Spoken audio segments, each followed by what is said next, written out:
இப்ப அந்த புழுக்களுக்கு வந்து ஒரு குறிப்பிட்ட வெப்பம் வந்து தேவை. 34 டிகிரில இருந்து 35 டிகிரி இருக்கணும். அந்த வெப்பநிலை தேவை. அது குறைஞ்சிருச்சுன்னு வைங்களேன், அதுக்கு வந்து சரியான வெப்பம் இல்லைன்னா அந்த புழுக்கள் வந்து இறந்து போயிடும். இப்ப இந்த ஒரு வெப்பநிலைய அந்த வேலைக்கார தேனீக்கள் இருக்குல்ல, மத்த தேனீக்கள், அது எல்லாமே வந்து பராமரிக்கும். உதாரணத்துக்கு வெளியே பயங்கரமா மழை பெய்யுதுன்னு வச்சுக்கோம், பயங்கர குளிர்ந்த காற்று வீசுது, அப்ப தேன் கூட்டுக்குள்ளேயும் அந்த 34-35 டிகிரி மெயின்டைன் ஆகாது, கரெக்டா கம்மியாயிரும். அப்ப என்ன பண்ணும்னா இந்த தேனீக்கள் எல்லாம் இருக்குல்ல, ஒண்ணு சேர்ந்து வேலைக்கார தேனீக்கள் அந்த புழுக்களுக்கு பக்கத்துல பால் கிளஸ்டர்ஸ் மாதிரி சுத்தி நின்னுக்கும்.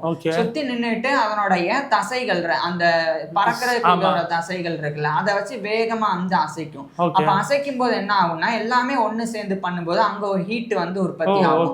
அந்த ஹீட்டை வச்சு அந்த புழுக்களை வந்து பாதுகாப்பு. இது 34 இருந்து 35 டிகிரி வந்துடும் கரெக்டா. இப்ப ஒருவேளை வெளியே பயங்கரமா வெயில் கொளுத்துது, இப்ப என்ன பண்ணும்னா